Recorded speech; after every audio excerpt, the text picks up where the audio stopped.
Hey everyone, welcome to Science Based Fitness. My name's Adam. Thanks for checking out the channel. So today is going to be the first of my mini series called Ask Adam.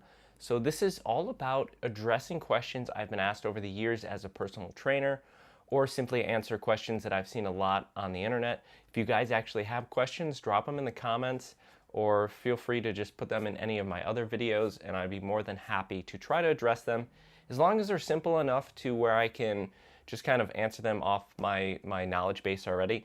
Some of the questions might require more examination of the literature and pulling up some studies. If that's the case, I might make a full video on a question, but these little Ask Adams are kind of smaller, shorter, and right to the point, so let's go right into it. One of the questions I've been asked by tons of clients over the years are, what are the best machines to use for cardio?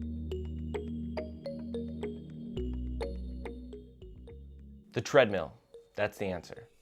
No, it's not as easy as that would be. It'd be nice if I could just say there is a specific answer, but it's not like that.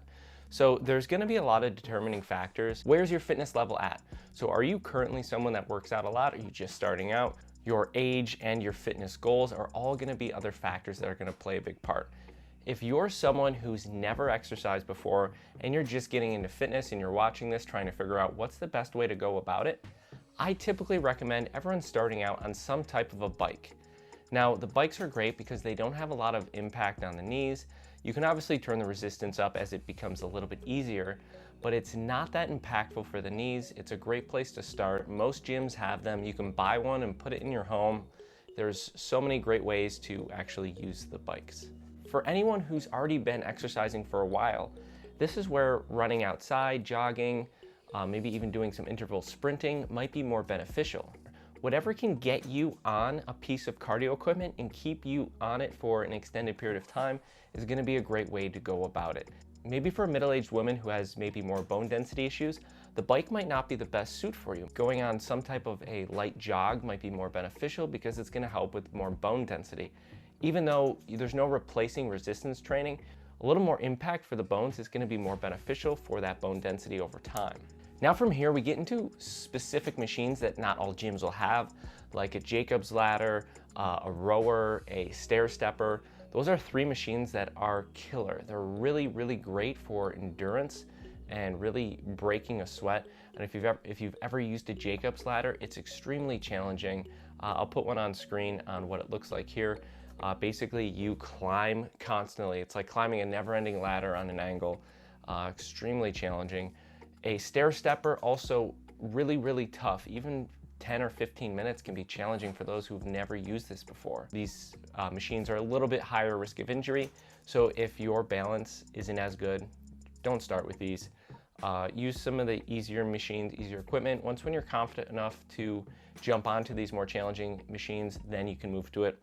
If you have a rower, it's a great alternative to actually stimulate some upper body. So many cardio machines seem to focus on strictly lower body.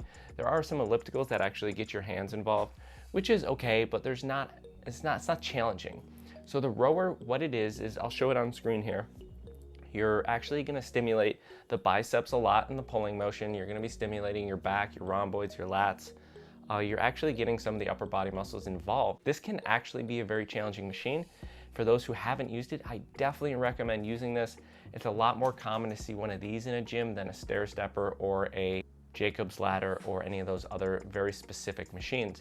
When you get comfortable on the rower, you can mix in different types of intervals. You can actually track how many meters you've traveled already. It wasn't until college I actually used one of these rowers consistently, and I realized how effective it was for actually testing people, seeing how much time it takes them to go a certain distance as far as meters. So one of the standard tests is a 2K row, which is 2,000 meter row. It's a great test to see where your fitness level is. Now, I think the first time I did it, I was around 9.5 minutes, which is not good if you know anything about rowing. Over the next few months, I was able to move that down to about 8.5 minutes.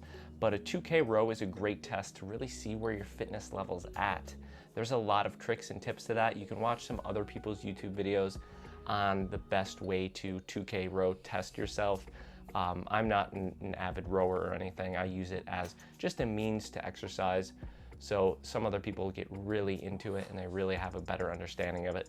But I definitely recommend using a rower. Another few things I think people really overlook, and I talk about this in one of my fitness success videos, is find a mode of exercise that fits your lifestyle or something you enjoy doing.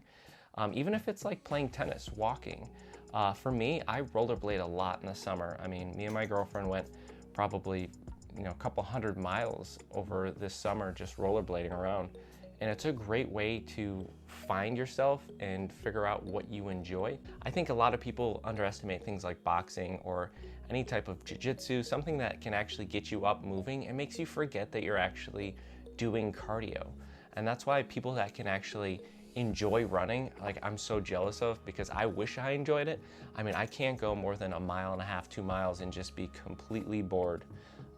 If anyone has any tips on how to enjoy running more, let me know. I would love to learn them, but I just can't do it. That's why I love rollerblading, biking.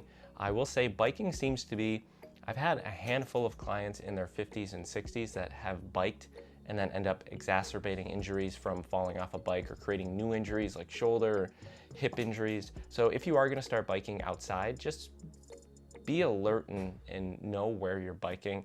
Also wear a helmet, there's no reason not to. Hopefully this was helpful for you guys.